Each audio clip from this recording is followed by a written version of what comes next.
What's happening, folks? Back with another reaction, back with some more Iron Maiden, and we're back with a tune from an album I have not yet reacted to, which is Brave New World. This is the first album where Bruce Dickinson and Adrian Smith came back to the group. Obviously I wasn't paying attention to the band then. This is, in the last 6 or 7 years is when I've really started to, discover, appreciate, and enjoy Iron Maiden like so many people have for decades. So I wasn't there for that moment, but I can only imagine what, old school Iron Maiden fans were thinking and how excited they were. And I do relate it, for me, I got into Bad Religion in the mid-90s. They had obviously been around already for like 15 years by that point. But I got really into their sound, especially their stuff from the 80s and, bleeding into the early 90s.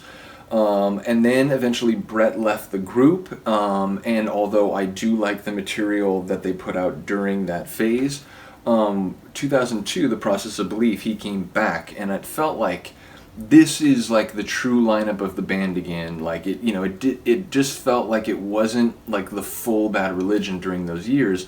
I imagine there are a lot of Iron Maiden fans who felt the same. No disrespect to Blaze Bayley or anything they did during the 90s when Bruce wasn't involved after Fear of the Dark. So again, I can only imagine what that was like. Like, oh my God, Bruce is back and Adrian Smith's coming back, so now they're gonna have 3 guitars. I can't even imagine. So, but even for me, going through the albums chronologically, starting with the Number of the Beast as I did, I was very excited because it was like, oh man, I wonder, is this going to sound similar to Fear of the Dark, or is it going to have its own sort of vibe? I'll let you be the judge of that, but for me, I think it just sort of carries on the tradition of the band's sound, but it does explore new territories, which if you're going to name an album Brave New World, what a great way to do it. Nevertheless, we're going to listen to a tune. I do want to give a shout out to Eddie in the clouds, looking very menacing. The album is straight up here. It's basically the same image, but like a fuller version of it. We're going to listen to a tune called Ghost of the Navigator. I really enjoy this one. I haven't listened to this album as much as some of the earlier ones, so I don't maybe know it like back to front, top to bottom, so there might be some parts where I'm like, oh wait, I forgot about this moment, so we'll see how that goes. But it's interesting. It's another maritime song, so naturally I'm sort of inclined to think of it in the same light, or at least in a similar light, as Rime of the Ancient Mariner, and there is a similar desperation in parts of the story here, and again, it's just another example of their storytelling ability, both lyrically and like set within the sonics of the music. It's just unbelievable. But yeah, basically, as far as I can tell, it feels like this maritime journey is essentially like an allegory for being alive and not knowing when death is coming, and that it could come at any moment. And there are lines about like the clouds are obscuring the sun, and you can't quite tell what's on the horizon, where you're going, which is very indicative of life in general. And there's also this, he sees the ghosts of navigators, and they're all kind of like trying to do these things, but it's like they're all like skeletons in the end. It's like people maybe not realizing that they're on this journey of life and they're in that moment, and if they don't sort of take stock to appreciate what's happening, well, when they come to the end, they might not be in a good mental place, or they might not have put things in order because they didn't realize they were on this journey where, again, like calamity could come around any sort of blind fog covered turn. So again, I think it's sort of an allegory about going through life and approaching death, and at least for the narrator, being aware of it and facing it bravely. And again, there are parts where it sounds like, people are trying to take him out prematurely, and he's holding on, and he's bleeding, and so on. So again, like, I'm not sure if there are like particular elements in the story that might like relate to a particular, let's say, like a poem, or maybe some mythological story. There is reference to sirens, that's right. There's definitely like a little mythology in there, because there's reference to sirens sort of like trying to like coax him, like send him in entreaty to dash into the rocks and so on.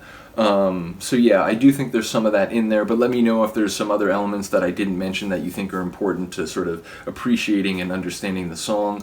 But yeah, so like I said, I think it is sort of an allegory for being alive and moving toward death, whether that happens at a moment when you're prepared for it or more suddenly. But here we go. This is Ghost of the Navigator, Iron Maiden, Brave New World album.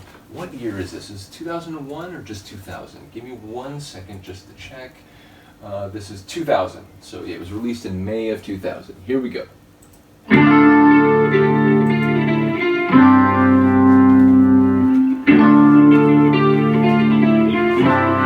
More sonorous, soulful, reflective guitar work.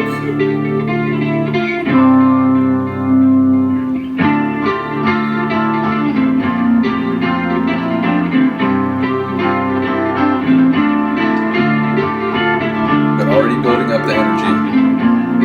Again, it feels like we're about to embark on a voyage, which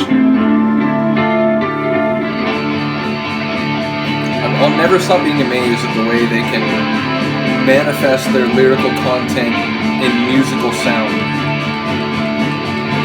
Someone even pointed out to me when I was listening to, what was it? The one about the plane that crashes on the beach, and someone's like, hey, part of those drums are doing the SOS. And I was like, oh my god, I didn't even notice that.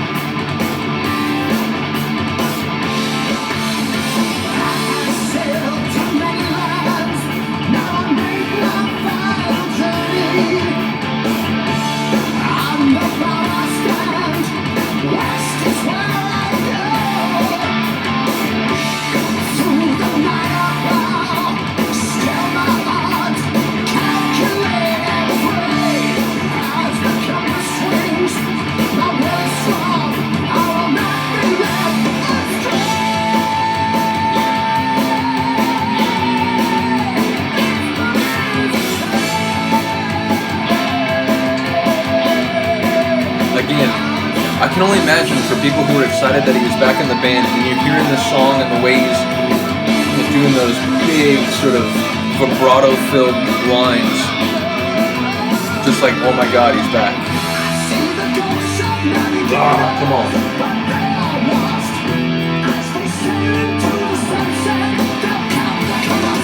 See the ghosts of navigators, but they're lost as they sail into the sunset.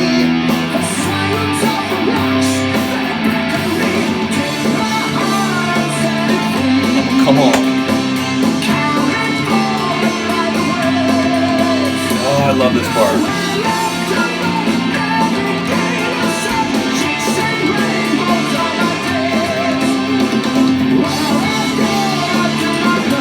Chasing rainbows and like chasing chimeras, like you can never get it, like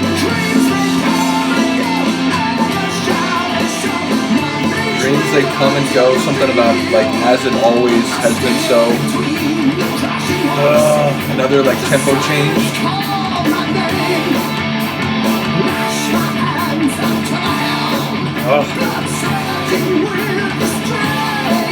It's Bruce's voice, it's the lyrics, and it's like the imagery of the lyrics.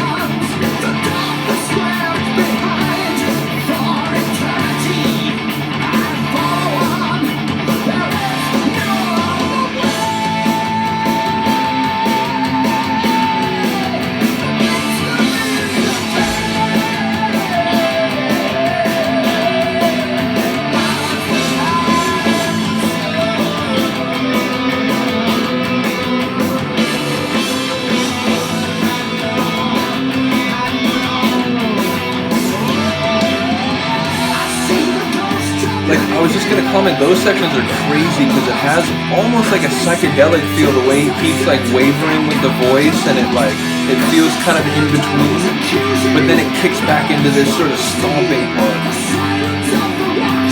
marching kind of feel, and then again we're back into this.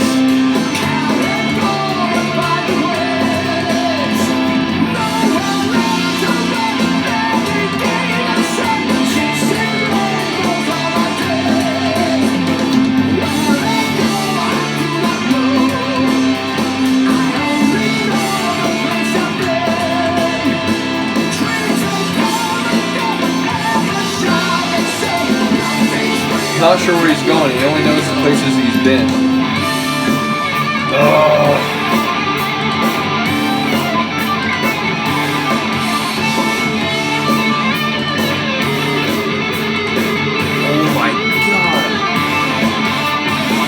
that like real like deep like gritty quality, and then back up to the top, chirping away.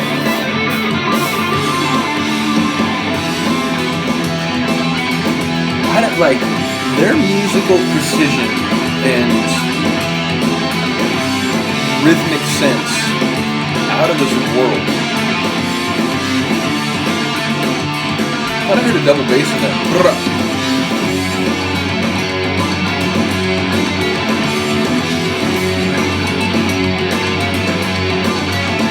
This is genius. I didn't remember this section. I remembered a lot of what I heard before this, just maybe not the exact sequencing. I didn't like remember this part.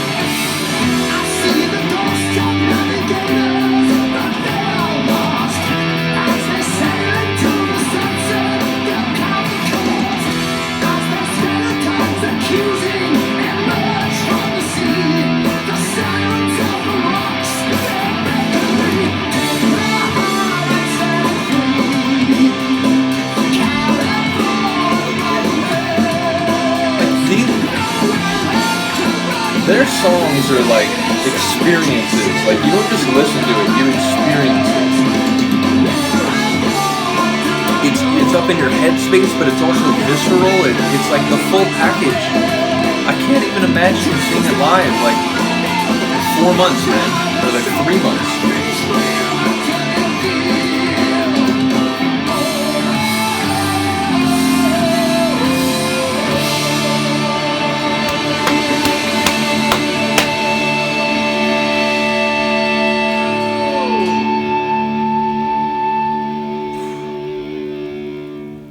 Yeah, like I said, that's just crazy. I really love that one. I haven't listened to it as many times as the Rime of the Ancient Mariner, and again, despite both being maritime songs, they're dealing with different things. One is like a supernatural curse, like born of not respecting the creatures that God hath made, whereas in this one, it's more about like recognizing what it means to be mortal, what it means to be in that brief moment in life when you're on the seas of life.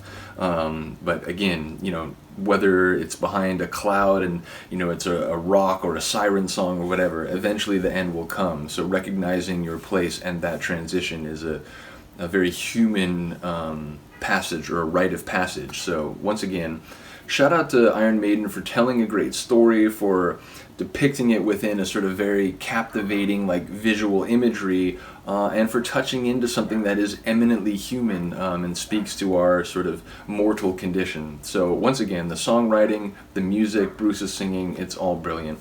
Let me know if you like the song a lot. Let me know if you have another request from a different album or from this album.